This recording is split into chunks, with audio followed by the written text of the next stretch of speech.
मंच पे मौजूद मेरे छोटे भाई और पंजाब के हरमन प्यारे मुख्यमंत्री भगवंत मान साहब, मनीष सिसोदिया जी, जैस्मिन शाह जी, यहाँ पे आए हुए सभी मंत्रीगण, सभी विधायक, सभी ऑफिसर्स, अलग अलग मीडिया हाउसेस से आए हुए सभी पत्रकार साथी, एडिटर्स और सभी भाइयों बहनों, माताओं, बुज़ुर्गों, आप सब लोगों का मेरा नमस्कार। सबको सत श्री अकाल। सबसे पहले मैं जैस्मिन शाह जी को बधाई देना चाहता हूँ। उन्होंने इस मुद्दे के ऊपर ये किताब लिखने का मन बनाया। इन्होंने काफ़ी मेहनत की, पिछले 2-3 साल से ये इस किताब पे लगे हुए थे। इसका इंग्लिश वर्जन पिछले साल आ गया था और अब ये पंजाबी वर्जन आया है। इसके लिए मैं इन्हें बहुत बहुत बधाई देता हूँ। दिल्ली में एक नई पार्टी बनी, आम आदमी पार्टी। अन्ना आंदोलन हुआ, बहुत बड़ा आंदोलन हुआ, वहाँ से ये नई पार्टी निकली। जब ये पार्टी बनी थी, अन्ना जी ने ऐलान किया था, मेरी फ़ोटो इस्तेमाल नहीं करोगे, मेरा नाम इस्तेमाल नहीं करोगे। हम चंद लोग थे, कहीं कोई उम्मीद नहीं थी। 26 नवंबर 2012 को जब पार्टी के रजिस्ट्रेशन के लिए अप्लाई किया, जंतर मंतर पे जब हम इकट्ठे हुए तो सारे मीडिया वालों ने एक सुर में बोला था, सारे इंटेलेक्चुअल्स ने, मीडिया वालों ने, इनकी सबकी जमानत जब्त होएगी। जीतना तो दूर की बात, एक भी सीट नहीं आएगी और सबकी जमानत जब्त होएगी। ये सारे एक तरह से एक सुर में सबने ऐलान कर दिया था। 2012 में पार्टी बनी। 2013 के अंत में 8 दिसंबर 2013 को चुनाव के नतीजे आए। एक साल के बाद 28 सीट आई आम आदमी पार्टी की और एक साल बनने के एक साल के अंदर दिल्ली में आम आदमी पार्टी की सरकार बन गई। सरकार 49 दिन चली। उस 49 दिन की सरकार ने कुछ तो करिश्मा किया। जो भी करिश्मा किया, उसके तुरंत बाद 2014 में प्रधानमंत्री मोदी जी ने पूरे देश के अंदर जो भारी बहुमत अर्जित किया था, एक तरह से आंधी आई हुई थी मोदी जी की उन दिनों में। 2014 में हमने इस्तीफा दिया था, 49 दिन की सरकार के बाद इस्तीफा दिया और 2 महीने के बाद, 3 महीने के बाद मोदी जी की सरकार बनी। पूरे देश में बीजेपी की आंधी थी। नवंबर में हरियाणा के, महाराष्ट्र के जो भी चुनाव हुए, सारे चुनाव मोदी जी जीतते गए। और उसके बाद फरवरी 2015 में दोबारा चुनाव हुए। 49 दिन के बाद हमारी दोबारा, किसी को उम्मीद नहीं थी कि हमारी दोबारा सरकार आएगी। उसके अंदर 67 सीट आई थी, 67 सीट 70 में से। बीजेपी की 3, कांग्रेस की 0, आम आदमी पार्टी की 67 सीट। तो एक वो 49 दिन के अंदर कुछ तो किया था, कुछ तो ऐसा करिश्मा किया था कि दिल्ली के लोगों को बहुत पसंद आया। और आंधी के अंदर लोगों ने वो उसको भगवान राम के अश्वमेध के घोड़े से कंपेयर किया कि अश्वमेध का घोड़ा चला था लेकिन लव और कुश ने उसको रोक लिया। उसी तरह से दिल्ली में आके मोदी जी का अश्वमेध का घोड़ा रुक गया। फिर 5 साल सरकार चली और 2020 के अंदर 70 में से 62 सीट आई। तो 3 बार, पहली बार में 1 साल के अंदर सरकार बनना और दूसरी बार और तीसरी बार जबरदस्त बहुमत। तो सरकार में कुछ तो किया था, जिसको जैस्मिन शाह जी ने इस किताब के रूप में पिरोने की कोशिश की है। उन्होंने इसे केजरीवाल मॉडल कहा है। लेकिन ये समझना जरूरी है, हमने कोई जब सरकार शुरू की, जब 49 दिन की सरकार चलाई और फिर उसके बाद 2015 में जब दोबारा सरकार बनी, हमारे सामने कोई ऐसा कोई खाका नहीं था, कोई मॉडल नहीं था कि ये अब किताब है और एक किताब के हिसाब से ये थ्योरी है और इस थ्योरी के हिसाब से हमें चलना है। कुछ नहीं था। एक जुनून था, देश के लिए कुछ करना है। एक जुनून था, समाज के लिए कुछ करना है। मौका मिला है, हमारी औकात ही क्या थी। मैं, मनीष सिसोदिया जी, हम बहुत छोटे लोग थे, बहुत ही हम्बल बैकग्राउंड से आते थे। मैं मिडिल क्लास से, मेरे को याद है मनीष सिसोदिया जी से जब मेरी मुलाकात हुई थी, सन 2000 का टाइम है। मैं इनकम टैक्स में काम किया करता था, इनकम टैक्स में जॉइंट कमिश्नर था। इनकम टैक्स की नौकरी से मैंने इस्तीफा दिया, एक छोटी सी एनजीओ बनाई मैंने परिवर्तन करके, और मैंने नेट पे डाल दिया कि खुद ही एक वेबसाइट बनाई, पैसे नहीं थे मेरे पास, खुद ही एक वेबसाइट बनाई, इंजीनियर हूँ, कोडिंग आती थी, वेब पर www.parivartan.com, और वेबसाइट पे उसको लॉन्च कर दिया वेबसाइट को, और उस पर लिखा कि देश से भ्रष्टाचार दूर करने के लिए परिवर्तन से जुड़िए, और वॉलंटियर मैंने इनवाइट किया कि वॉलंटियर बनिए। इत्तेफाक देखिए उस टाइम क्या पता नहीं था कि इस मुकाम तक पहुंचेंगे। ये 2000 सन 1999 की बात है। मेरे को आज भी तारीख याद है, 29 दिसंबर सन 1999 को उस वेबसाइट पे पहला वॉलंटियर का रजिस्ट्रेशन करने वाले मनीष सिसोदिया थे। सबसे पहले, पता नहीं इनके पास लिंक कैसे पहुंचा, मेरे पास तो उस वेबसाइट को पॉपुलराइज करने के लिए भी पैसे नहीं थे, एडवर्टाइज करने के भी पैसे नहीं थे। तो उस पर मनीष सिसोदिया ने रजिस्टर किया कि मैं वॉलंटियर बनना चाहता हूँ। मैं भी बड़ा खुश हो गया, एक आदमी तो फंसा। तो इन्होंने अपना एड्रेस वगैरह भी लिखा था, वहाँ शकूर बस्ती में, ये जी न्यूज़ में काम किया करते थे, शकरपुर में काम करते थे। तो इन्होंने एड्रेस लिखा था, तो मैं इनके घर पहुँचा, भाई पहला वॉलंटियर आया है मेरा। तो मैं इनके घर पहुँचा, इनका ऊपर छत के ऊपर एक छोटे से कमरे में एक छोटा सा कमरा था, उसी के अंदर, कमरे के अंदर ही किचन थी, और छत के दूसरे कोने में एक इनका टॉयलेट था, बस वही इनका घर था, वहाँ रहते थे ये। तो छत पे बैठ के उस दिन आसमान के नीचे हम दोनों ने काफ़ी चर्चा की। फिर दिल्ली की, फिर मैंने इनकम टैक्स से बहुत लंबी छुट्टी ले ली, 2-3 साल छुट्टी के बाद फिर मैंने इस्तीफा दे दिया इनकम टैक्स से। 10 साल तक दिल्ली की झुग्गियों के अंदर हमने काम किया। हमारा बैकग्राउंड, मैं एक मिडिल क्लास परिवार से आता था, मनीष एक मिडिल क्लास परिवार से आते थे, और 10 साल का हमारा जो झुग्गियों के अंदर काम था, कई महीने में जाके फिर झुग्गियों में भी रहा, अपना घर छोड़ के मैं जाके झुग्गियों में रहा था। उसने डिसाइड किया कि जब हम दिल्ली सरकार हमने बनाई, तो हमने जो काम किए वो इन 10 साल के झुग्गियों में रहने के और हमारे बैकग्राउंड का नतीजा था।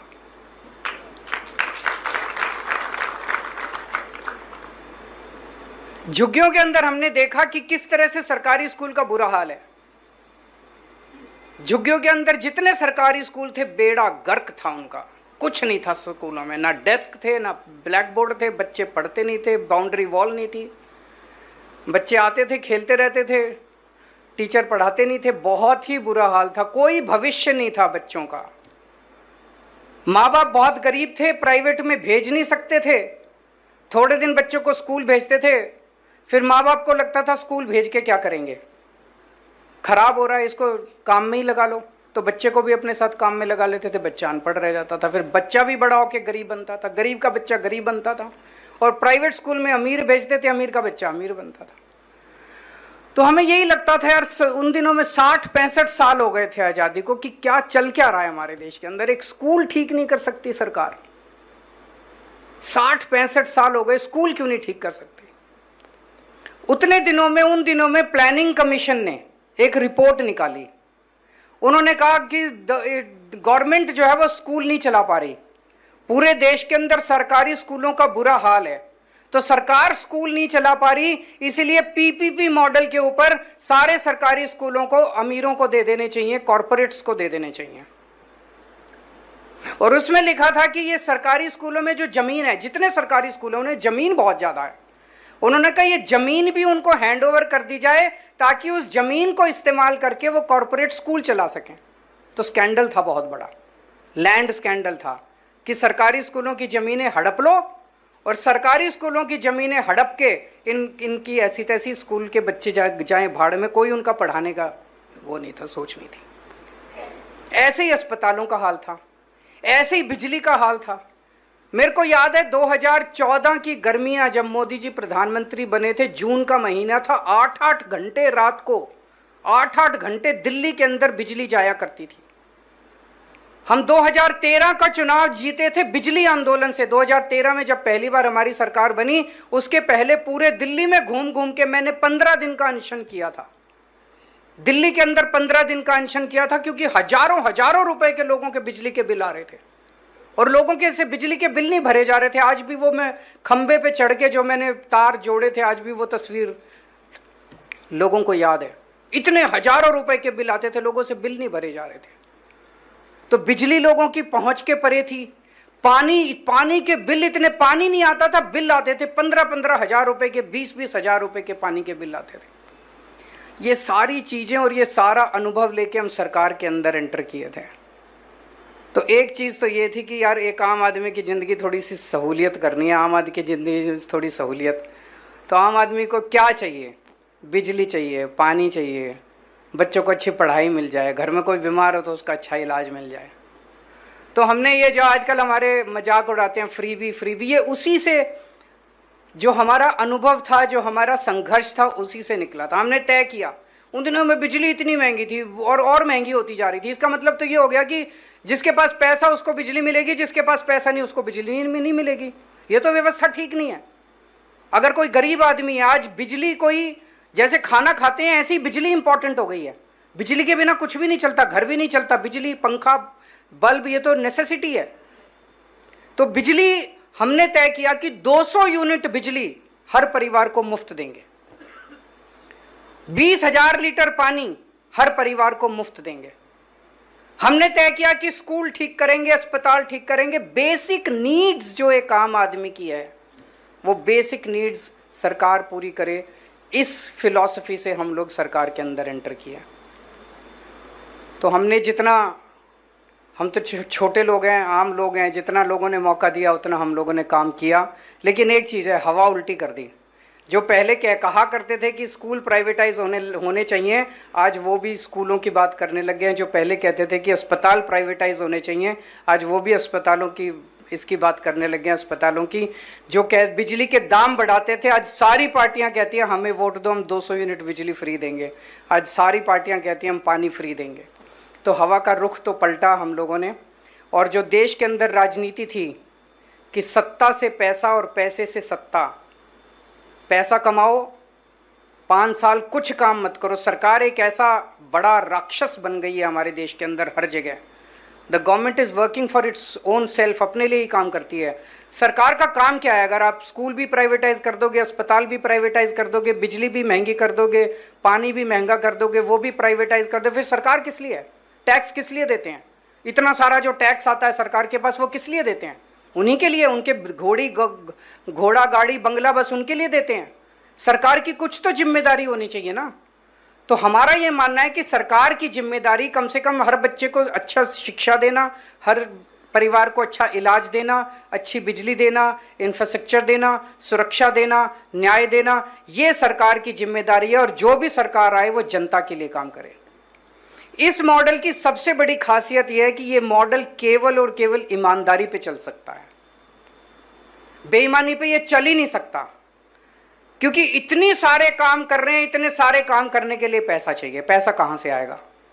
अगर सरकार भ्रष्टाचार करेगी, अगर सरकार की नीयत खराब है, अगर सरकार पैसा कमाएगी, अगर सरकार चोरी करेगी, डाका डालेगी, मंत्री, मुख्यमंत्री चोरी करेंगे, तो ये मॉडल काम नहीं कर सकता। आज पंजाब के अंदर हमारे से पहले वाली सरकारें रोज कहती थी खजाना खाली है, खजाना खाली है, खजाना खाली है, ये भी नहीं हो सकता, ये भी नहीं। हमने स्कूल भी ठीक कर दिया, अस्पताल भी ठीक कर दिया, बिजली भी फ्री कर दी, इतने सारे काम चल रहे हैं आज पंजाब के अंदर। क्यों? क्योंकि भ्रष्टाचार खत्म हो गया, पैसा बचने लग गया। तो एक तरह से सेल्फ वो है, अपने आप ऑटोमेटिक ये है कि अगर सरकार इतने सारे काम कर रही है तो इसका मतलब सरकार ईमानदार है। जैसे ही हमने दिल्ली की सरकार छोड़ी, 3 महीने नहीं हुए, 4 महीने नहीं हुए, आज दिल्ली को आम आदमी पार्टी याद आ रही है। 4 महीने के अंदर बेड़ा गर्क कर दिया बीजेपी की सरकार ने। एक के बाद एक मोहल्ला क्लिनिक बंद करते जा रहे हैं। अस्पतालों में हमने दवाइयां फ्री करी थी, फ्री दवाइयां बंद कर दी, फ्री टेस्ट बंद कर दिए। सारी दिल्ली का बुरा हाल हुआ पड़ा है, सारी सड़कें टूट गई हैं, पूरी चारों तरफ गंदगी गंदगी फैल गई है। बिजली 6-6 घंटे के पावर कट लगने लग गए। पिछले 7 साल से दिल्ली में 1 मिनट का पावर कट नहीं लगा था। पिछले साल जून के महीने में दिल्ली में 50 डिग्री सेंटीग्रेड टेम्परेचर था, 1 मिनट का पावर कट नहीं लगा। आज अभी तो बारिशों का दिन है, अभी भी बिजली के पावर कट लग रहे हैं। तो दिल्ली का बुरा हाल कर दिया इन लोगों ने। इनकी नीयत खराब है। जैसे मैंने कहा कि इससे साफ जाहिर है, इनके सुनने में आता है हर एमएलए ने अपनी दुकान खोल ली है। बीजेपी के हर एमएलए ने वहां पे दिल्ली के अंदर, हर मंत्री ने अपनी दुकान खोल ली है। तो उन्होंने पैसा कमाना है, उनका कोई मकसद नहीं है सुधार करने का। जितने दिन हमारी सरकार रही हमें काम नहीं करने दिया, उसके बावजूद हमने काम किया। इस पे तो मुझे लगता है गवर्नेंस के ऊपर और एडमिनिस्ट्रेशन के अंदर तो मेरे को नोबेल प्राइज मिलना चाहिए कि एलजी के रहते हुए मैंने कितने सारे काम कर दिया दिल्ली के अंदर। इतनी मुश्किलों के अंदर आपको जान के ताज्जुब होगा, हमने मोहल्ला क्लिनिक बनाए दिल्ली में। 5 मोहल्ला क्लिनिक इनकी बीजेपी की नगर निगम ने बुलडोजर भेज के मोहल्ला क्लिनिक तोड़ दिए इन लोगों ने। क्या मिला इनको? सरकारी मोहल्ला क्लिनिक थे, दिल्ली सरकार के मोहल्ला क्लिनिक नगर निगम ने तोड़ दिए। जिस तरह से इन्होंने परेशान किया, ना काम करेंगे और ना काम करने देंगे, ये इनकी फिलॉसफी है। मैं उम्मीद करता था जब हमने दिल्ली में सरकार संभाली थी, मैं जो मान साहब सिकंदर की कहानी सुना रहे थे, मैं कोई सिकंदर नहीं हूं, ना मुझे कोई सारे चुनाव जीतने का शौक है। मेरा तो ये था कि हम एक मॉडल क्रिएट कर दें, एक उम्मीद जो देश के अंदर खत्म हो गई थी कि सरकारी स्कूल ठीक नहीं हो सकते। प्लानिंग कमीशन कहता था इनको कंपनियों को दे दो, सरकारी अस्पताल ठीक नहीं हो सकते, इनको इसको दे दो। हम वो माइंडसेट चेंज करना चाहते थे कि सरकारी स्कूल भी ठीक हो सकते हैं, अस्पताल भी ठीक हो सकते हैं, नीयत सही चाहिए, बिजली भी ठीक हो सकती है, पानी भी ठीक हो सकता है, सड़कें भी ठीक हो सकती है, सब ठीक हो सकता है। वो हमने करके दिखाया। अगर ये बीजेपी और कांग्रेस वाले, मैंने इनको कितना कहा, मैंने कहा मैं मनीष सिसोदिया भेज देता हूं, तुम्हारे राज्य के स्कूल ठीक कराएगा। मैं बीजेपी को सिखाने को तैयार हूं, कांग्रेस को भी सिखाने को तैयार हूं। हमें नहीं लड़ने चुनाव दूसरे राज्यों में जाके, तुम लड़ लो चुनाव, तुम जीतो, तुम चलाओ सरकार, ठीक काम तो ठीक कर दो। हम तुमको सिखाने के लिए तैयार है, लेकिन उनका कोई नियत नहीं है उनके काम करने की, उन्होंने केवल पैसा कमाना है। तो मैं बेहद खुश हूं आज ये हो रहा है। और अब पंजाब में जितनी तेजी से आज काम हो रहा है, मैं समझता हूं कि अगले 5 साल के बाद जैस्मिन शाह पंजाब मॉडल के ऊपर भी एक किताब लिखेंगे और इसी हॉल के अंदर हम आके उसका विमोचन करेंगे। आप सब लोग आए, इतना समय निकाला, इसके लिए बहुत बहुत शुक्रिया।